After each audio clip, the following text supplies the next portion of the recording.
Myself, Nirav Surti from NKSI Science College, and today we are going to talk about a prose named The Child, which was written by Munshi Premchand.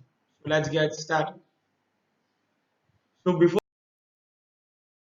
starting the prose, let's learn about Munshi Premchand. Uh, Munshi Premchand, also spelled Premchand, pen name of Dhanpat Rai Srivastav. Okay, so the real name of Premchand was Dhanpat Rai Srivastav. Premchand was his pen name. Okay, it was kind of a trend at that moment. Even in this era as well, many writers write anything, any work of art, prose, poetry, short story, novel, with their pen name rather than their actual name. So Munshi Premchand also used this trend, or we can say this concept, to write literary work.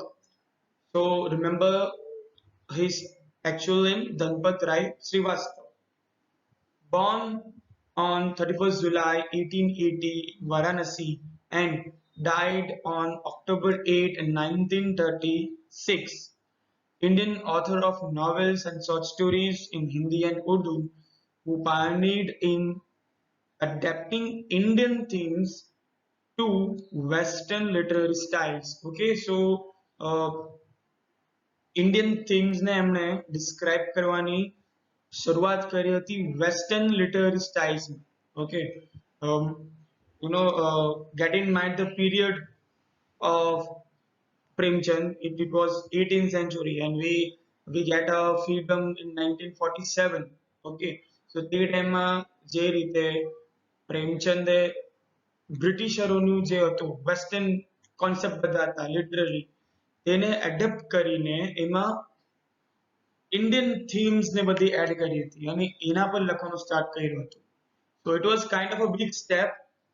લોકો પ્રેમચંદના ખિલાફ પણ ગયા કે જે બ્રિટિશરો આપણા પર અત્યારે જે અત્યાચાર કરે છે તેવા જ બ્રિટિશરોનું લિટરરી વર્ક તમે યુઝ કરો છો, et cetera et cetera. But ultimately than after જે શિફ્ટ આવ્યો લિટરરી વર્ક્સમાં, પ્રેમચંદ એમના ઇનિશિયેટિવ હતા, બરાબર. ઇનિશિયેટિવ પ્રેમચંદે લીધો અને પછી બધો શિફ્ટ આવવાનું સ્ટાર્ટ થયું. Premchand worked as a teacher until 1921. So till 1920 he was a teacher. When he joined Mohandas Karamchand Gandhi's non-corporation movement. Okay, so એમણે MK ગાંધીનો સપોર્ટ કરવા માટે એમનું જે નોન કોર્પોરેશન મુવમેન્ટ હતું, બરાબર, સત્યના અહિંસાના માર્ગ પર ચાલવું અને બ્રિટિશરોના ખિલાફ લડવું, તે મુવમેન્ટમાં પણ પ્રેમચંદે MK ગાંધીનો સાથ આપ્યો છે. As a writer, he first gained renown for his Urdu language novels and short stories. So, as we have seen in the first paragraph, that uh, he was very famous for Hindi Urdu language, right? But initial જે stage હતો એમના લાઈફનો, ત્યારે એ ઉર્દુ લેંગ્વેજથી વધારે પડતા ઓળખીતા થયા હતા ઉર્દુની શોર્ટ સ્ટોરીઝમાં. Expect in Bengal. બેંગાલ એક એવી એરિયા હતું કે જ્યાં એટલા બધો ફેમસ નહીં થતું હતું આ literary work, short stories. But as soon as Premchand entered into that race, બરાબર, પ્રેમચંદ જેવા પોતાનો વર્ક લખવાનું સ્ટાર્ટ કર્યું ઇન વેસ્ટર્ન સ્ટાઇલ, તો તેવા ટાઈમમાં નોર્ધન ઇન્ડિયા એવું હતું કે જ્યાં આટલું બધું ચાલતું નહીં હતું આ શોર્ટ સ્ટોરીનો કોન્સેપ્ટ. જેવો પ્રેમચંદે સ્ટાર્ટ કર્યો લખવાનું, તેવું એ શોર્ટ સ્ટોરી ધીરે ધીરે નોર્ધન ઇન્ડિયામાં બી ફેમસ થઈ. Though best known for his work in Hindi, Premchand did not achieve complete fluency in that language until his middle years. Okay, so Hindi and Urdu, so Hindi was also a major language of Premchand's life. અને એમના માટે ઓળખીતા હતા. તે છતાં બી middle એજ સુધી, મતલબ કે એમના લાઈફના ખાસ્સા એવા સમય સુધી હિન્દીમાં એમની એટલી બધી ફ્લુઅન્સી નહીં હતી. તે છતાં બી એમણે હિન્દી લેંગ્વેજની અંદર એવા બધા વર્ક ઓફ આર્ટ લખ્યા છે જે ઘણા ફેમસ છે, આપણે વાંચીએ છીએ even today, right? So this, we can call it creativity of Premchand, we can call it uh, innovativeness of Premchand, right? He was not that fluent in Hindi language, but still he managed to write so many short stories, so many novels in Hindi language, which are still famous in this era as well. His first major Hindi novel, Seva Sadan, which was written in 1918, uh, we can also call it House of Service, okay, dealt with the problems of prostitution and moral corruption among the Indian middle class. So એમનું જે પહેલી Hindi novel જે હતી સેવા સદન જે એમણે 1918 માં લખી હતી એની અંદર મેજર સબ્જેક્ટ શું હતો dealt with the problems of prostitution and moral corruption among the Indian middle class. કે મેજોરિટી જે ઇન્ડિયાનો જે મિડલ ક્લાસ છે એ સૌથી વધારે કહે ને કે અપર ક્લાસ અને લોઅર ક્લાસની વચ્ચેનો ક્લાસ છે. તો ઘણા ખરા ચેન્જીસ એમાં આવ્યા કરતા હોય એ લોકોની લાઈફ, એ લોકોનું રહેવાની સ્ટાઇલ, એ લોકોનો દુનિયા જોવાનો નજરિયો, એ બધું ઘણું અલગ અલગ હોય છે. સો મિડલ ક્લાસમાં રહેતા માણસ પર એમણે આ એક નોવેલ લખી હતી સેવા સદન, અને મિડલ ક્લાસ વાળા લોકો કેવી રીતે સર્વાઈવ કરે છે તેના પર હતું. એન્ડ પ્રોસ્ટિટ્યુશન અને મોરલ કરપ્શન ને એ બે વધારે મેઇન કોન્સેપ્ટ હતા. મોરલ કરપ્શન તમને ખબર જ છે કે મોરાલિટી કોને કહેવાય, for middle class what is concept of morality તે બધાના માટે અલગ અલગ હોય છે. તો એ વસ્તુ પર સેવા સદને વધારે પડતું ફોકસ કર્યું હતું. Premchand's works depict the social evils of arranged marriages, the abuse of British government, and exploitation of the rural farmers by moneylenders and officials. And આના સિવાય એમણે એવા ઘણા બધા વર્ક ઓફ આર્ટ લખ્યા હતા જેનું થીમ શું હતું, અરેન્જ મેરેજીસ. બરાબર, અરેન્જ મેરેજીસ કેવી રીતે ઇન્ડિયામાં તે ટાઈમમાં એક ઇન્સ્ટિટ્યુશન કહેવાતું હતું અને એક્ઝેક્ટલી એના પાછળ શું શું થતું હતું. બરાબર, વી ઓલ નો ધેટ કે તે ટાઈમમાં ચાલતી હતી ઘણી બધી કે છોકરી છે આટલું ભણેલી છે તેટલું ભણેલી છે તો મેટર નહીં કરે, બટ એક પૈસાથી બધું તોલવામાં આવતું હતું. બરાબર, સો કાઇન્ડ ઓફ એ બધા મેરેજના ઇવિલ્સ હતા. બરાબર, જે તે ટાઈમમાં મિડલ ક્લાસમાં હતા, ઇવન અત્યારે બી છે. બરાબર, so that we can relate to that era as well. So એવા બધા કોન્સેપ્ટ પર પ્રેમચંદના વધારે પડતા વર્ક ઓફ આર્ટ લખાતા હતા. And the abuse of British government, કે બ્રિટિશ ગવર્મેન્ટ કેવી રીતે ઇન્ડિયન લોકોને અબ્યુઝ કરે છે તે, and exploitation of the rural farmers by money lenders. અને મની લેન્ડર જે છે જે પૈસા આપે છે વ્યાજ પર ફાર્મર લોકોને કે એમની ખેતી કરી શકે, તો એ વ્યાજના નામ પર કેટલું વસૂલતા હતા ફાર્મર્સ પાસે. બરાબર, રૂરલ ફાર્મર્સ, ગામડાઓના ફાર્મર પાસે, તેના પર એના મેજર થીમ્સ બધી હતી. So this was Premchand. Now let's shift it to the child. Plot overview of The Child by Munshi Premchand. The story contains various issues of Indian society and psychological aspect of Indian mindset. Okay, so see, I have highlighted this thing because જે major issue જે છે તે આ જ છે અંદર. બરાબર, જે આપણે થીમ બી કહી શકીએ ને આખા પ્રોઝની, આખા ધ ચાઇલ્ડની, ક્યાં તો સબ્જેક્ટ બી આપણે કહી શકીએ એને કે Indian society and psychological aspect of Indian mindset. તો જે રીતે પ્રોઝ લાઇન બાય લાઇન આગળ જાય છે તેવી રીતે આપણે જોઈ શકીએ છીએ કે પ્રેમચંદે ખૂબ જ ક્રિએટિવલી આ થીમ્સનો યુઝ કર્યો છે એમાં. The story starts with an introduction of an illiterate Brahmin servant Gangu. Brahmin servant Gangu. Okay, અહીંયા વાત થઈ છે. Who is the protagonist of this story? Who thinks he is the superior among all the servants because he is Brahmin. તો અહીંયા પ્રેમચંદે જે psychological એસ્પેક્ટની વાત કરી હતી તો આપણે અહીંયા જોઈ શકીએ છીએ કે ઇન્ડિયન સોસાયટીમાં ગંગુ એક મિડલ ક્લાસ ફેમિલીનો માણસ છે જે બ્રાહ્મણ કાસ્ટનો છે. બરાબર, બટ સ્ટોરીમાં ટ્વિસ્ટ શું છે કે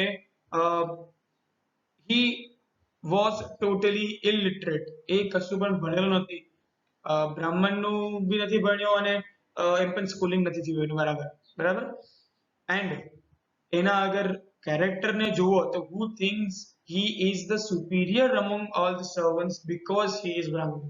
તો જ્યારે એનું ઇન્ટ્રો આપે છે, એન્ડ યસ બીજી વસ્તુ ધ્યાનમાં રાખવાની એ છે કે સ્ટોરીનું નેરેટર જે છે સ્ટોરીનો તે કોણ છે? ગંગુ જેના ઘરે સર્વન્ટ છે તે એનો માલિક, એનો ઓનર. સો ઓનરનું નામ ડિસ્ક્લોઝ કશે થયું નથી આખી સ્ટોરીમાં. So we will call him honour.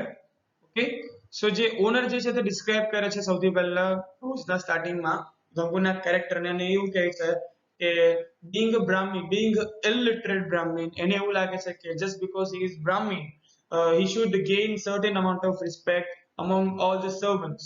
Okay, just because he is Brahmin. તો ગંગુની મેન્ટાલિટી આપણે હવે જોઈ શકીએ છીએ કે ખાલી બ્રાહ્મણ છે, બટ બ્રાહ્મણ જેવું કશું કરતો નથી, તે છતાં બી એ માને છે કે ભાઈ મને રિસ્પેક્ટ મળવી જોઈએ આટલી, બીકોઝ હું બ્રાહ્મણ છું. તો એની મેન્ટાલિટી આપણે અહીંયા જોઈ શકીએ છીએ. The owner of house is the narrator of the story, as I said before, and he could be Premchand himself. અને એ પ્રેમચંદ બી હોઈ શકે છે એવું માનવામાં આવે છે. The rigid mentality of Gangu irritates his master again and again, but he is not much affected with this kind of behavior. કે જે rigid mentality હતી ગંગુની કે I am a Brahmin, I should gain certain amount of respect among the servants, and even એમના honour પણ એને એટલું respect આપતા હતા, બરાબર.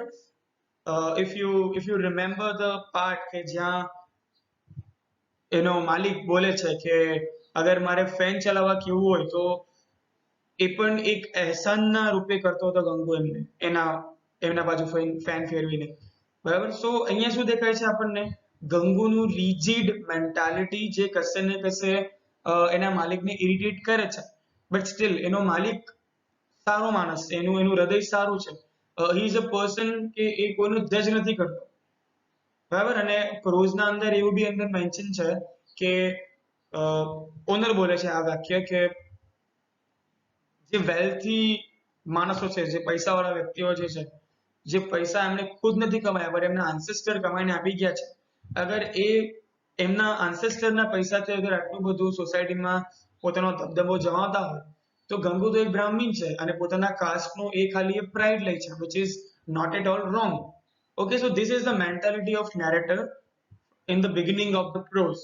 Okay, so મેજર વસ્તુ એ બી જોવા જેવી છે કે બધા કેરેક્ટર્સની મેન્ટાલિટી કેવી રીતે શિફ્ટ થાય છે.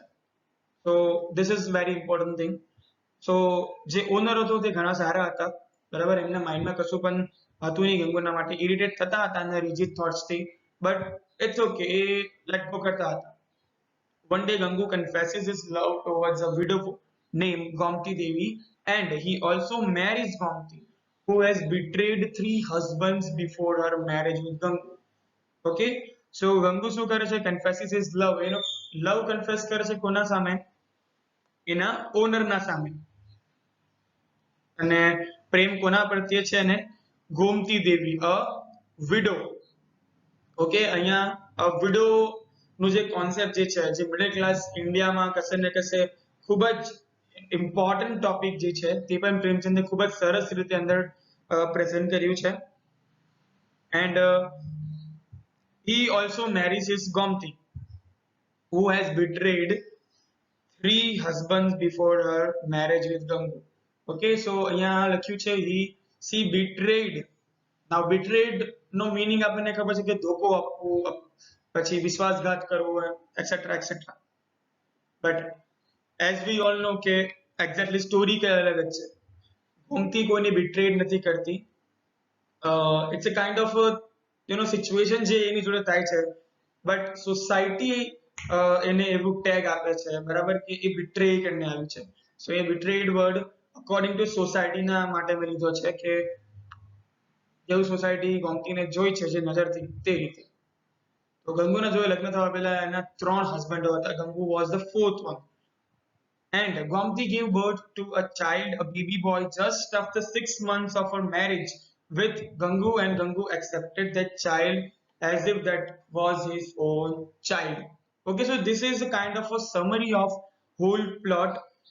But exactly a line by line શું થાય છે, we all know that કેવી રીતે મેન્ટાલિટી જે છે, સાયકોલોજી જે છે કંગુની અને એના માલિકની in the beginning of the prose અને at the end of the prose બંને અલગ છે.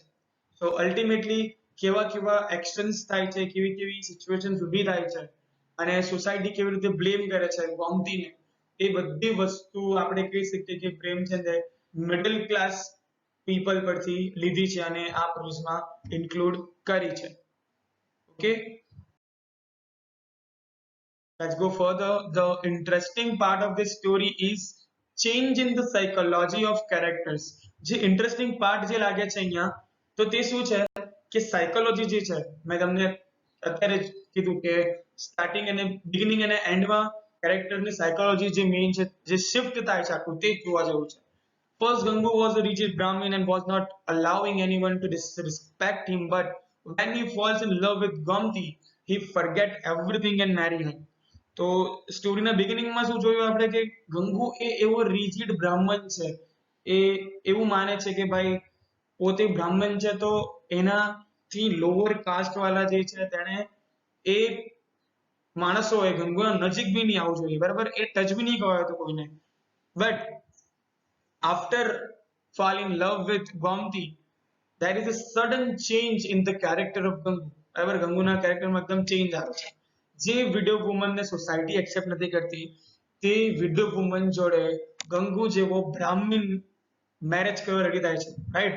તો એ શિફ્ટ તમે જોઈ શકો છો કે કેવી રીતે આવી હશે આખા એના ગંગુના માઇન્ડસેટમાં, and how he accepted the child as well at the end. જ્યારે એને ખબર પડે છે કે ગંગુ અને ગોમતીના લગ્નને ખાલી 6 મહિના થયા છે, but still Gomati is having a child, but એ પણ એને એક્સેપ્ટ કરી લે છે with smile on his face, right? તો એ વસ્તુ શું બતાવે છે અહીંયા, સાયકોલોજીનો શિફ્ટ બતાવે છે ગંગુના કેરેક્ટરમાં, which is very important. On the other side, the master, who was not interested in caste system, he was against that marriage and he was happy when Gomti ran away and left Gangu.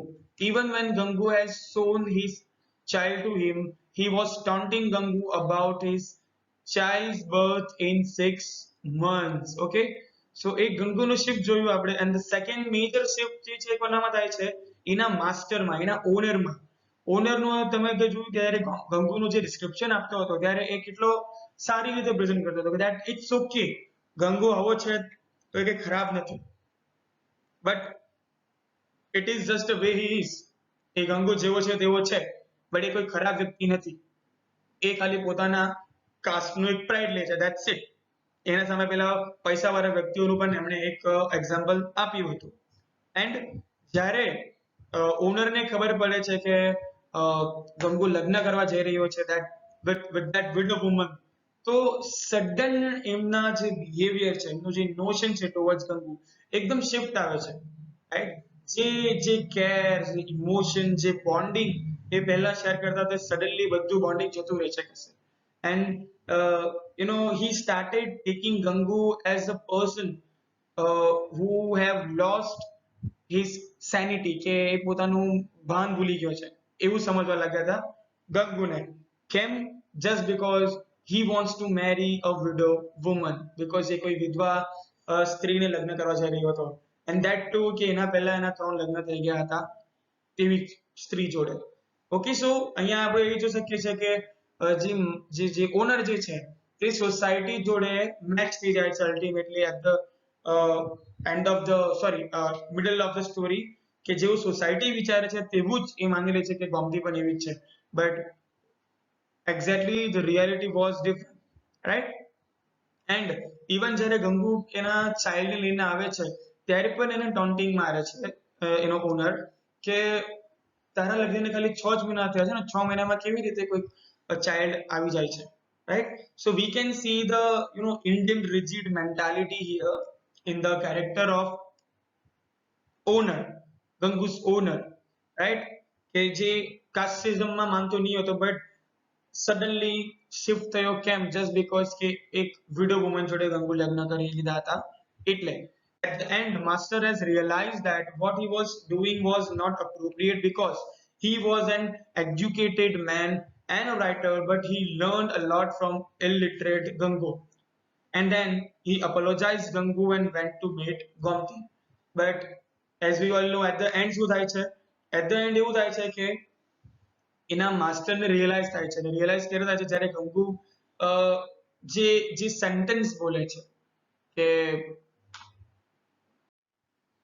જે અગર example આપે છે એક ફાર્મરનું, કે suppose કોઈ farmer બીજા કોઈ money lander પાસેથી કોઈ ખેતર લઈ લે, બરાબર, અને એ ખેતર કેવું છે, ઓલરેડી ખેડેલું છે, એની અંદર બીજ નાખેલા જ છે. તો શું, અગર એ મની લેન્ડર પછી એ ફાર્મરને આપી દે ખેતર અને વેચી કાઢે એને, બરાબર, તો એ બીજમાંથી જ્યારે એ ધાન ઉગે તો શું ફાર્મર એને નથી લેવાનો? લેવાનો જ છે ને. સો અલ્ટિમેટલી એની જોડે કનેક્ટ કરે છે કે ઇટ ઇઝ ઓકે કે આ ગોમતીના લાસ્ટ હસબન્ડનું બેબી છે. I don't mind, it was her past. So ગંગુનું જે મેન્ટાલિટી છે, જે એના અંદરનું સડન શિફ્ટ આવ્યો છે, તે આપણે જોઈ શકીએ છીએ અહીંયા, કે જે રિજિડ બ્રાહ્મણ પહેલા કોઈને ટચ નહીં કરવા દેતો હતો, તે વિડો વુમન જોડે લગ્ન કરે છે અને એનું ચાઇલ્ડ ના હોવા છતાં પણ એને એક્સેપ્ટ કરે છે, right? So that is something, something major thing in this pros. Psychological level પર કેવો શિફ્ટ આવો બધા કેરેક્ટરમાં તે. તો એ જે સેન્ટેન્સીસ બધું બોલે છે તે સાંભળીને ફાઇનલી એના ઓનરને પણ રિયલાઇઝ થાય છે કે જે મેન્ટાલિટી એ રાખતો હતો ગોમતી માટે એ કશે ને કશે ખોટી છે, અને એ વસ્તુ બેર કરે છે. બીઇંગ અ રાઇટર, એ એના ઓનરને આખી સ્ટોરીમાં એઝ અ રાઇટર બતાવ્યો છે કે એ રાઇટર જે છે એ લખે છે, એડ્યુકેટેડ છે. તો બીઇંગ અ રાઇટર તે છતાં પણ એક રાઇટરની મેન્ટાલિટી કોઈ વિડો વુમન માટે આવી હોવી, that is not good. અને એને રિયલાઇઝ થાય છે at the end of the prose, અને ફાઇનલી પછી ગંગુને સોરી કહે છે અને ગોમતીને મળવા જાય છે. So this was the whole prose. Uh, you all know the story of the prose, so I'm not describing it line by line. I'm just focusing on the major issues, major aspect, subject, and theme of the prose. And at the last of this slide, this story contains Indian society and culture very minutely. બરાબર, કે આ story શું content કરે છે? Indian society અને એના કલ્ચરને. બરાબર, we can read and observe that Gangu is an illiterate Brahmin, but though he has proud upon his caste as Brahmin. So કલ્ચરની વાત આવે તો કલ્ચરની અંદર બધી કાસ્ટ પણ આવે છે ઇન્ડિયન સોસાયટીમાં. તો એ કાસ્ટના અંદર બી કલ્ચર્સ છે ઘણા બધા, અલગ અલગ કાસ્ટના અલગ અલગ કલ્ચર્સ છે, બરાબર છે. તો એક બ્રાહ્મણ ના કાસ્ટનું અહીંયા મેન્શન થયું છે ગંગુના થ્રુ. તો આપણે જોઈ શકીએ છીએ કે બીઇંગ અ બ્રાહ્મણ એને કેવી રીતે એના કાસ્ટનું પ્રાઉડ છે અને પ્રાઇડ લે છે. Gomti is a widow and remarriage of widows was a general practice, and the afterlife of widow and exploitation is also mentioned in the story. And જે બીજી મેઇન ઇશ્યુ જે છે સ્ટોરીમાં તે શું હતું કે વિડો વુમનનું રીમેરેજ કરવું. વી ઓલ નો ધેટ કે એક ઇન્ડિયન સોસાયટીમાં વિડો વુમનને કેવી રીતે જોવામાં આવે છે, બટ અહીંયા એ જ કોન્સેપ્ટને પ્રેમચંદે ખૂબ જ સારી રીતે ડેપિસ્ટ કર્યો છે સ્ટોરીમાં, અને એના પછીનું એક્સપ્લોરેશન બતાવ્યું છે. એના 3 મેરેજ થયા છે, બરાબર, અને એની પણ સ્ટોરી ગંગુ એના માલિકની કીધે ખબર પડે છે કે જ્યારે ગંગુ એના માલિકને બોલે છે કે એવરી ટાઈમ ગોમતીના લગ્ન જે બી એના ત્રણેય જોડે હસબન્ડ જોડે થયા, બટ થતું શું હતું કે એના હસબન્ડ ગોમતીને કેવી રીતે રાખતા હતા અને એને કેવી રીતે ટ્રીટ કરતા હતા, એ રીઝન હતું ગોમતીનું ઓલવેઝ પાછા આવી જવું. બરાબર, ગોમતીનામાં કોઈ ઇફેક્ટ નહીં હતો, but effect was there in the husbands, કે જે ગોમતીને મિયરલી એક એવું પાત્ર સમજતા હતા કે જે પોતાનું એનું ઘર સાચવશે અને એનું ખાવાનું ખવડાવશે, ધેટ્સ ઇટ. અને એક વિડો જોડે લગ્ન કરીને એ લોકો એક વિડો પર એહસાન કરે છે તેવું સમજતા હતા, રાઈટ? સો ઇન્ડિયન સોસાયટીનું આ એક ખૂબ જ હાર્શ ટોપિક છે, વિડો રીમેરેજ. તેના પર પ્રેમચંદે ખૂબ જ સરસ રીતે લખ્યું છે, એન્ડ એક્ઝેક્ટલી એનું એક્સપ્લોટેશન કેવી રીતે થાય છે ગોમતીનું તે પણ ખૂબ જ સારી રીતે બતાવ્યું છે. Issue of poverty in Gangu's life and his social life is also important in the story. કે તમે જોયું હોય તો ગંગુ પહેલા સર્વન્ટ હતો એના માલિક નતા, એન્ડ ધેન જ્યારે એને રિયલાઇઝ થાય છે કે અગર એના કારણે એના માલિકના પર કોઈ ક્વેશ્ચન થશે કે ઓનરનો જે સર્વન્ટ છે ગંગુ તે તો કોઈ વિડો વુમન જોડે લગ્ન કરવાનો છે, તો લોકો ઓનર પર પણ ક્વેશ્ચન કરે ને, તે જોઈને ગંગુ એના માલિકને કહે છે કે મારે રિલીવ જોઈએ છે બધી રિસ્પોન્સિબિલિટી માંથી અને મારે છૂટા થઈ જવું છે અહીંયાથી. અરે ત્યારે એને જ્યારે ગંગુ ગમતી જે લગ્ન કરે છે પછી શું કરે છે, એની પાસે એનો સોર્સ ઓફ ઇન્કમ શું હતો, એના ઓનરના ઘરે કામ કરવું. But A source of income જ્યારે બંધ થાય છે ત્યારે એ શું સ્ટાર્ટ કરે છે, એ એક હોકર બને છે. હોકર મતલબ કે ફેરિયા વાળા જે કહે ને કે રોડ સાઈડ પર પોતાનો નાનો મસ્તો ગલ્લો લગાવીને બેસે અને બૂમો પાડીને બધાને બોલાવે, કસ્ટમરને અટ્રેક્ટ કરે. સો એ હોકરનું કામ પણ કરે છે. કોણ ગંગુ છે? આ ગંગુ એ છે જે બ્રાહ્મણ સમજતો હતો પોતાને, તે જ ગંગુ આ કાર્ય કરવા બી રેડી થાય છે. ઓકે, સો સાયકોલોજી આપણે અહીંયા ખૂબ જ ધ્યાનથી સમજવાની વાત છે.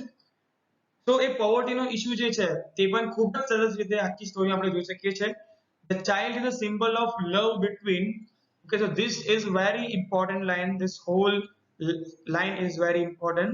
Okay, the child is a symbol of love between Gomti and Gangu as well as a symbol of awareness on the part of narrator. કે the child એટલે શું હતું કે ગંગુ અને ગોમતીના લવનું એક સિમ્બોલ હતું. Though Gangu was not real father of that child, but still he accepted the child as his own. અને એને એના પાસ્ટથી કઈ ફરક નહીં પડતો હતો અને એ માનતો હતો કે એ જે ચાઇલ્ડ જે છે તે બંને વચ્ચેનું એક કનેક્શન છે, એક એક એ લોકો બે વચ્ચેનું એક એવું એવું એક કડી જે છે તે બંનેને જોડી રાખશે. And at the same time ગંગુનું જે રીતે એક્સેપ્ટ કરવું એ ચાઇલ્ડને અને જે રીતે પોતાનું લાઈફ આગળ જીવી ગમતી જોડે, તે વસ્તુ શું થઈ ગયું, એના માલિકના માટે એક અવેરનેસ થઈ ગયું અને એના માલિકનું સડનલી શિફ્ટ આવ્યો એના માઇન્ડસેટમાં.